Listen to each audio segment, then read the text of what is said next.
Hello, today's topic is dislocation of hip.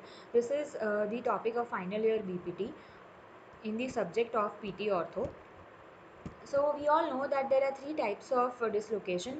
Number one is posterior dislocation, number two is central dislocation, and number three is anterior dislocation.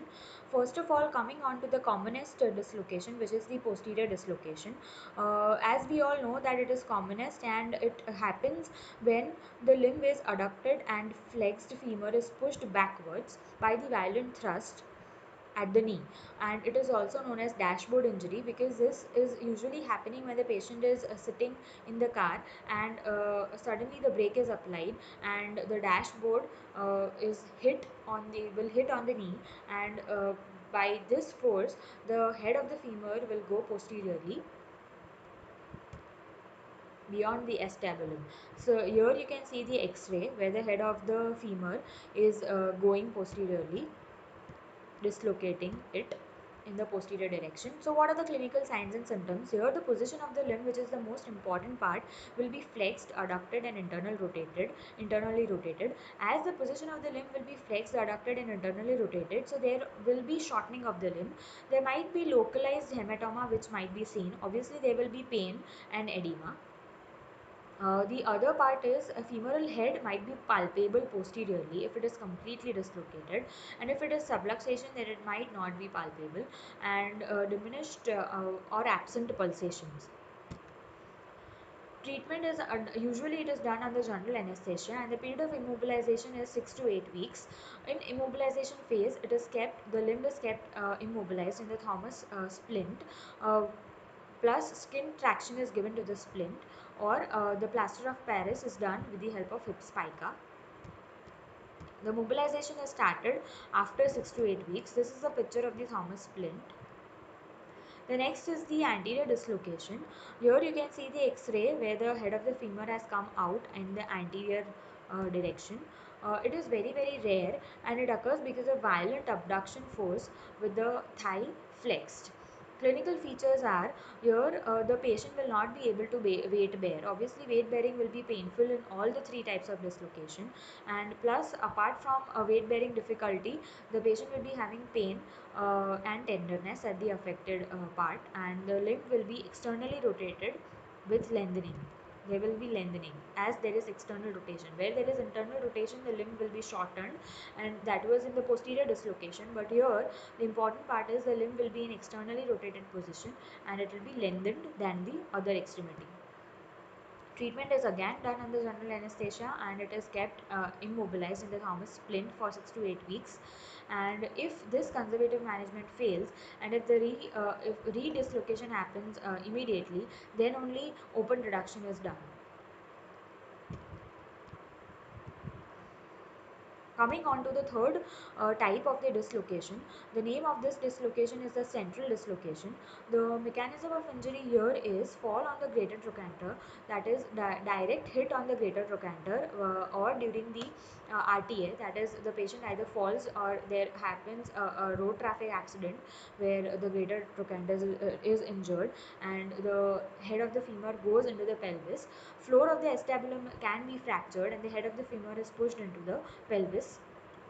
Clinical features: severe pain, there will be severe pain and tenderness in that part. The hip abduction and rotation is restricted. Bony mass is palpable on the rectal examination, and limb remains in neutral position and short.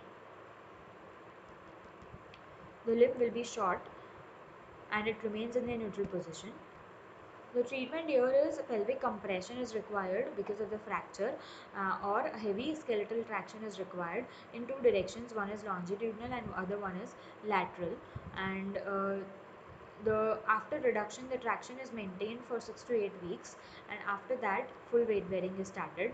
That is nearly after 3 months. You can see here the fracture along with the central dislocation. Central dislocation is not so prominent, but the fracture you can see.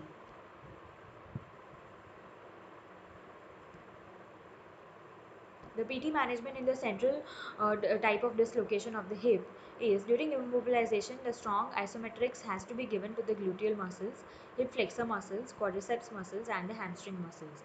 How to give the isometric exercises to the gluteal muscles? We just have to ask the patient to press the buttocks, two buttocks towards each other. Okay. Then we can also ask the patient to when the patient is in supine line position. Obviously, during immobilization, he will be in the supine line position, and so for isometrics of the gluteal muscles, we have to ask the patient to just press the limb, that is that he should just press the entire lower limb on the bed. That will also give isometric contraction to the gluteus maximus muscle, because by pressing the limb on the bed, there will be isometric contraction of the gluteus maximus muscle, hip extensor muscle. Okay. Then how will you give for hip flexors? Somebody has to hold the front of the ankle, and we have to ask the patient to do as if he is taking the limb into a straight leg raising position, that is the SLR, and we have to resist it. So likewise, we will give the isometric exercises to the quadriceps by keeping some pillow or the towel roll beneath the knee joint, and ask the patient to press that towel roll and hold it. And for hamstrings, we will place the towel roll or a small pillow under the heel and ask the patient to press it on it and hold. So these are the strong isometric exercises which is to be given. So for which muscles we will give isometric exercises? Number one, gluteal muscles. Number two, iliopsoas, that is hip flexor muscles, and quadriceps and hamstrings muscles. And we have to teach, it is very important to teach the isometric exercises to the patient, self isometric exercises to the patient, or we can ask the bystander to do it, because isometric exercises have to be done every 2 hours when the patient is bedridden and immobilized. If once the therapist is doing it, say for example for 10 to 15 repetitions, and he has to repeat this for every 2 hours or every 3 hours whenever he is awake. So otherwise the muscle properties will be lost. And when he gets into the weight bearing position, it will be very difficult for the patient to walk at that time. So we need to restore all the muscle properties and strength as much as possible. So doing isometrics for every 2 hours at every 2 or 3 hours is very important during immobilization phase.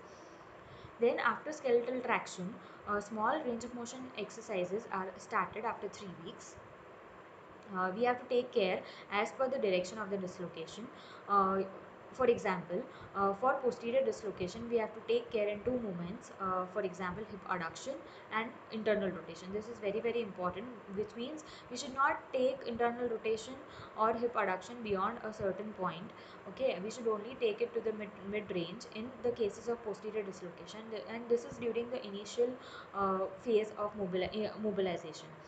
After the initial phase of mobilization is over, say for example after 1 or 1.5 weeks, we can do it with caution. We can do further with caution.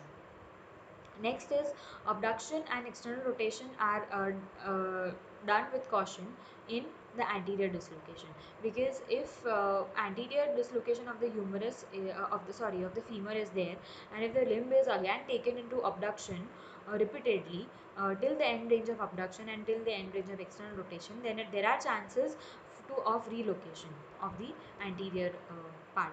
Means there are chances of relocation of the femur in the anterior direction. During mobilization phase, vigorous exercise has to be given to regain strength. It is we all know that the muscles will lose its strength even by doing isometrics. The main amount of strength will not come back. It needs eccentric and concentric contraction of all the muscles to regain the strength. Okay, so vigorous exercises are started during the mobilization phase, and assisted SLR is done initially, and later on when the patient is comfortable and when the strength increases, voluntary independent SLR, that is active SLR, is continued.